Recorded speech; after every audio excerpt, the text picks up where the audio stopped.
हर खबर पर होगी आपकी पकड़। डाउनलोड कीजिए एबीपी लाइव ऐप। बहुत सारे विषय चर्चा में थे दुनिया के, देश के, लेकिन वो सारे दब गए और उनकी चर्चा का स्थान इस महामारी की चर्चा ने ले लिया। अपने देश में भी घटनाक्रम समाज की और माध्यमों की चर्चा की दृष्टि से या हमारे अपने चिंतन के लिए भी कोई कम रोचक नहीं रहा है। विजयादशमी के पहले ही 370 प्रभावहीन हो गया। संसद में उसकी पूरी प्रक्रिया हुई। बाद में विजयादशमी के बाद 9 नवंबर को सुप्रीम कोर्ट का असंदिग्ध निर्णय राम जन्मभूमि के बारे में आया और एक इतिहास बना। एक मत से निर्णय था, सारे देश ने स्वीकार किया और बहुत सुंदर वातावरण में समझदारी के साथ, संयम के साथ समाज ने उसको स्वीकार किया। हर्षोल्लास का होने के बाद भी संयम के साथ मनाया और बिल्कुल 5 अगस्त में और राम मंदिर निर्माण के आरंभ का जो पूजन हुआ उसमें भी, और हमने उस वातावरण के पवित्रता को, भव्यता को, उल्लास को भी देखा, साथ साथ इस संयम और समझदारी को भी देखा। बाद में फिर नागरिकता अधिनियम संशोधन कानून वो संसद की पूरी प्रक्रिया के बाद पास हुआ। अपने पड़ोसी देशों में 2-3 देश ऐसे हैं जहां पर सांप्रदायिक कारणों से उस देश के निवासियों को प्रताड़ित किया जाने का इतिहास है और उन लोगों को जाने के लिए दूसरी जगह नहीं, वो भारत में आते हैं। तो वहां से विस्थापित, पीड़ित होकर आते हैं, यहां पर वो जल्दी बच जाए, ठीक से बच जाए, इसलिए उस अधिनियम में कुछ संशोधन करने का वो प्रावधान था। जो भारत के नागरिक है उनके लिए उसमें कुछ खतरा नहीं था। बाहर से जो आते हैं भारत में और नागरिक बनने की इच्छा उनकी है, तो उसके लिए भी कानून में पहले से प्रावधान है, ऐसे लोग भी बन सकते हैं वो पूरी प्रक्रिया करने के बाद। वो प्रक्रिया वैसी की वैसी है, उसमें कोई बदल नहीं है। परंतु अब कानून का विरोध भी करने वाले लोग थे, राजनीति में तो चलता ही है। उन्होंने ऐसा वातावरण बनाया कि इस देश की मुसलमानों की संख्या न बढ़े, इसलिए नियम लाया गया।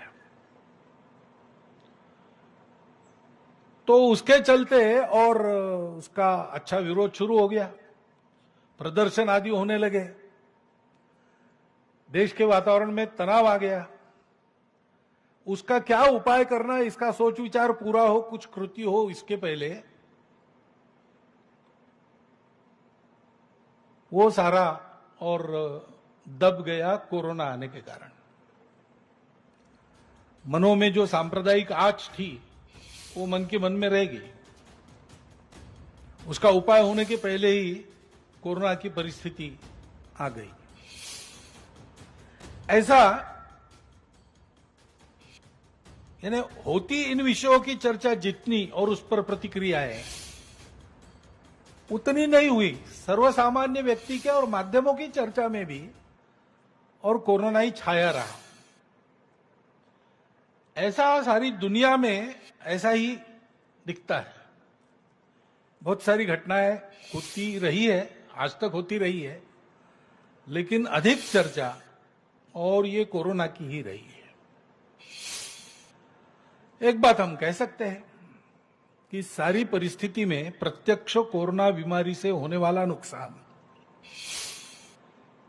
भारत में कम है। इसके कारण है, कोरोना की ये जो बीमारी है वो कैसे फैलेगी, क्या फैलेगी, इसका अनुमान पहले ही करके हमारे शासन प्रशासन ने बड़े सावधानी से जनता को सचेत किया। सावधानी के लिए नियम लगाए, सावधानी के लिए उपाय भी बताए और केवल बताया नहीं, उन उपायों का निर्वहन हो, अमल हो, इसकी बहुत तत्परता से योजना की। माध्यमों की भी सहायता इसमें हुई।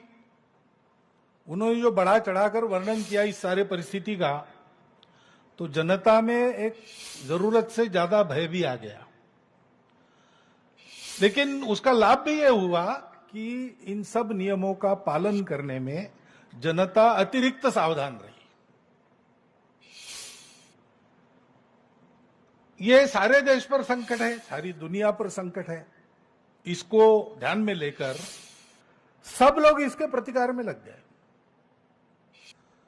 सभी चिकित्सा पद्धतियों के चिकित्सक, शुश्रूषा करने वाले, नर्सिंग वगैरह करने वाले सारे कर्मचारी, सफाई कर्मचारी, सुरक्षा करने वाले कर्मचारी उच्चतम कर्तव्य बोध के साथ रुग्णों की सेवा में जुट गए। रात दिन परिश्रम करते रहे। स्वयं को कोरोना वायरस की बाधा होने का खतरा उठाकर करते रहे। अपने घर वालों से महीने महीने दूर रहकर उन्होंने काम किया। नागरिकों ने भी अपने समाज के बंधुओं की सेवा के लिए जो करना था स्वयं स्फूर्ति के साथ, कोई बहुत बड़ा आह्वान वगैरह किसी को नहीं करना पड़ा।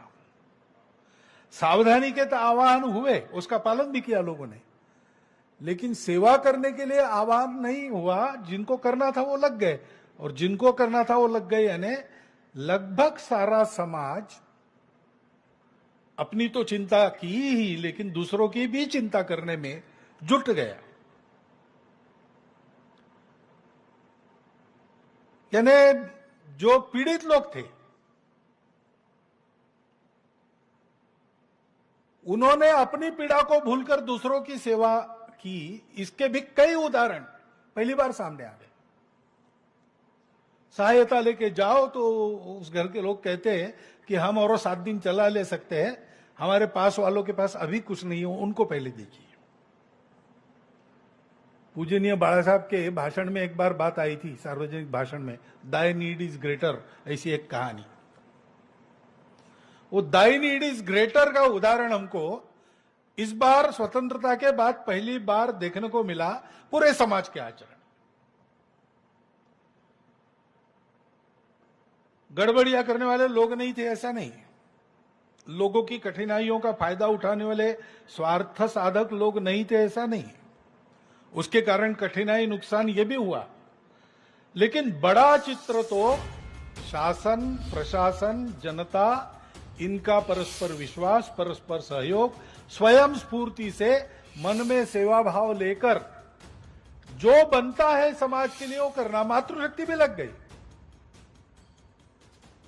बिना कहे भोजन पकाकर और पहुंचाने लगी, मास्क बनाकर और मुफ्त में बांटने लगी। ऐसे कई उदाहरण मिलते हैं। हम देखते हैं कि स्वतंत्रता के बाद शायद इस प्रकार का अनुभव विशेषकर अपनी नई पीढ़ी ने ये पहली बार लिया होगा। अपने समाज की एक रसता का, सहज करुणा का, शील प्रवृत्ति का, संकट में परस्पर सहयोग का, इनको सबको सोशल कैपिटल ऐसा अंग्रेजी में कहते हैं। लेकिन हमारे देश में ये हमारा सहज और सांस्कृतिक धन है। हमारे परंपरागत कुछ रिवाज है, जीने का तरीका है, हमारी परंपरागत चिकित्सा पद्धतियां है आयुर्वेद जैसी। कुछ आदतें डाली है घरों के संस्कारों में। हर बार हम बाहर से आते, पैर धोकर अंदर जाते, हाथ धोकर किसी वस्तु को हाथ लगाते, ऐसी छोटी छोटी आदतें।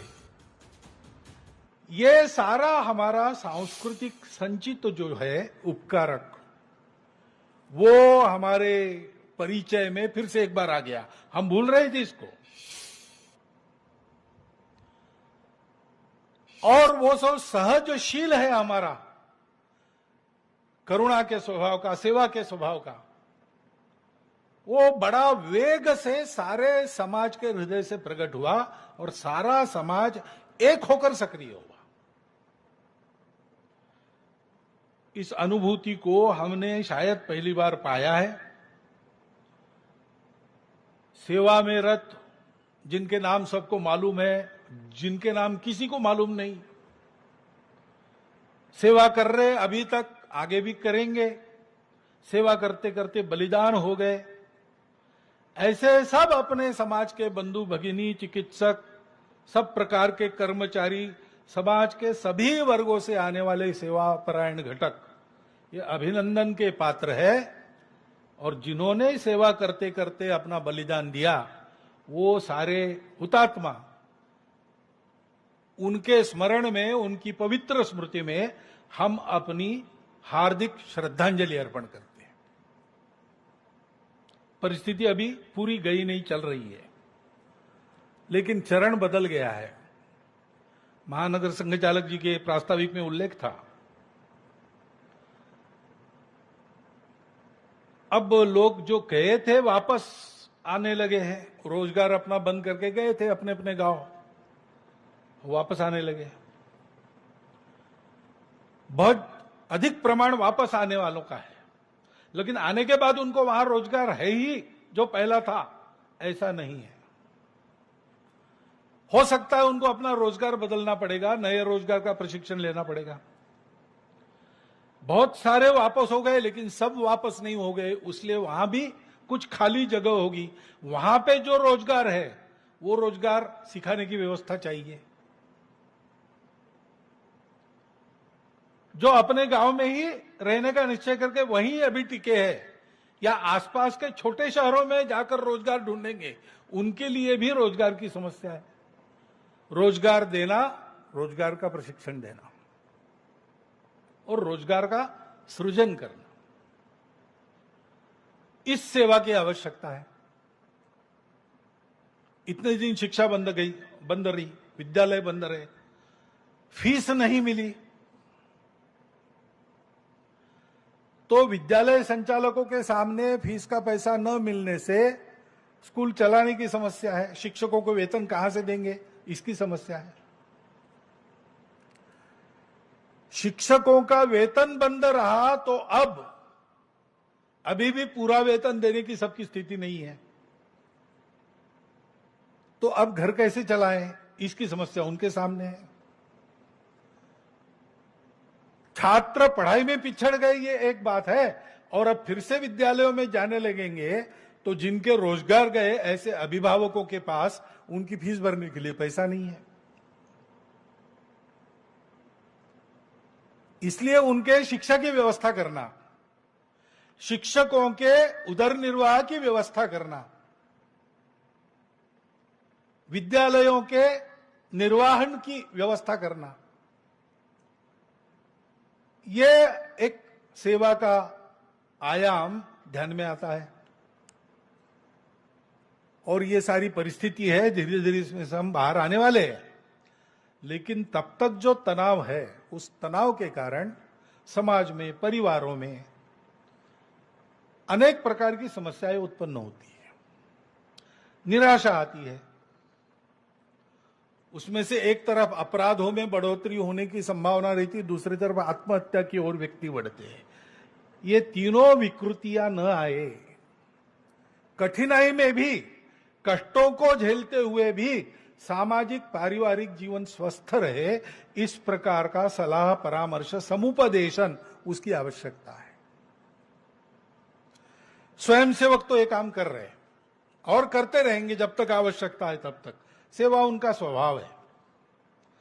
समाज के सभी अन्य लोगों को भी ये ध्यान में रखना पड़ेगा कि लंबे समय तक सेवा करनी पड़ेगी। इस आवश्यकता को समझकर वो अपने प्रयास जारी रखेंगे, ऐसा विश्वास है। अभी तक कोरोना के लड़ते समय समाज ने जो अपना दम दिखाया, ये एक तरह से दम की लड़ाई है, क्योंकि कोरोना के बारे में बहुत जानकारी नहीं है।